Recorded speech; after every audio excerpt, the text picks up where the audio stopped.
धीरज योगीराज परब्रह्म भगवान श्री स्वामी समर्थ महाराज सद्गुरू तेजविजी मोरेराला अष्टमहाशक्तिपीठाचे पीठाधीश परमपूज्य गुरुमाऊली यांच्या चरणी कोटी कोटी वंदन. ग्रामदेवतेंना नमस्कार. या ठिकाणी उपस्थित सर्व सेवेकरी माता भगिनी यांना श्री स्वामी समर्थ. परमपूज्य गुरुमाऊलींच्या आशीर्वादाने मार्गदर्शनाने संपूर्ण महाराष्ट्र सुजलाम सुफलाम व्हावा, सुप्रजन्य गोष्टी व्हावी, त्यानिमित्त आपल्या पुण्यजन्यावर विशेष जबाबदारी.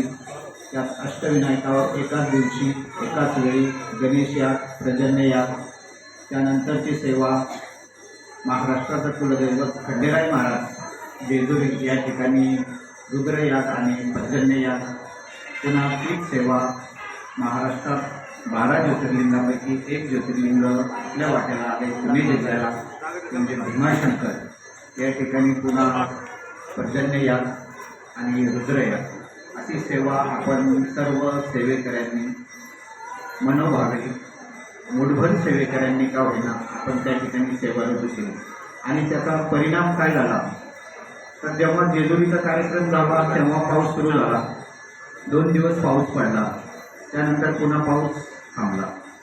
आजही आपण रविवारी पर्जन्य ची सेवा भीमाशंकर या ठिकाणी रुजू केली आणि पुन्हा 3 दिवस पावसाने सतत हजेरी लावली. पुन्हा आजपासून त्यांनी विश्रांती घ्यायला सुरुवात केली. पण पुढील येणारा जो काही काळ आहे तो पाण्यासाठी तुम्हा आम्हासाठी भयानक आहे. त्यासाठी आपल्याला पर्जन्य सूक्त हे ऑक्टोबरपर्यंत परमपूज्य गुरुमाऊलींनी घ्यायला सांगितले. आज जरी आपल्या पुणे जिल्ह्यामध्ये, मुंबईमध्ये, कोकणामध्ये काही प्रमाणामध्ये पर्जन्य गोष्टी झाली, निसर्ग आपत्ती आहे, ती काही प्रमाणामध्ये आपल्याला थोडीफार का होईना आपल्याला त्याची जळ बसतच असते. पण एक वेळ ओला दुष्काळ चालेल पण कोरडा दुष्काळ चालणार नाही हे जुने जाणकार शेतकरी किंवा सर्व बुजुर्ग लोक आपल्याला सांगायचे की ओला दुष्काळ चालेल पण कोरडा दुष्काळ नाही चालणार. म्हणून पर्जन्य हे आपल्याला मोठ्या प्रमाणामध्ये पाहिजे, जेणेकरून आपल्याला वर्ष 2 वर्ष त्याचा चांगला पुरवठा होईल. आपल्या पुरतं न पाहता आपल्या मुख्या प्राण्यांना सुद्धा पाण्याची अत्यंत गरज भासते, त्यांची सुद्धा तहान भूक भागली पाहिजे.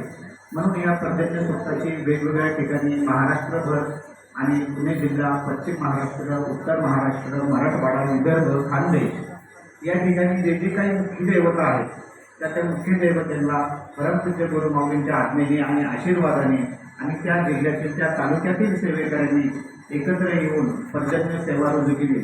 तेव्हा हा छोटासा पाऊस आपल्या सर्व जिल्ह्यांमध्ये थोड्या प्रमाणामध्ये पडलेला आहे.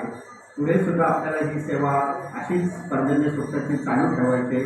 याला कदाचित आपल्याला या ठिकाणी यायला जमेल नाही जमेल, पण घरी तरी तुम्ही पर्जन्य सूक्त वाचू शकता.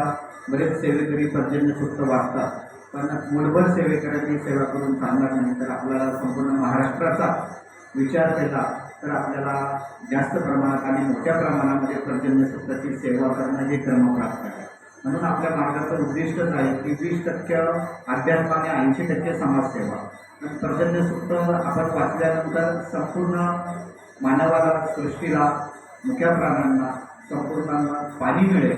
म्हणून आपण पर्जन्य सूक्ताचं सामुदायिकरित्या मोठ्या प्रमाणामध्ये दररोज जास्तीत जास्त संख्येने वाचन करावं ही सर्वांना आव्हान.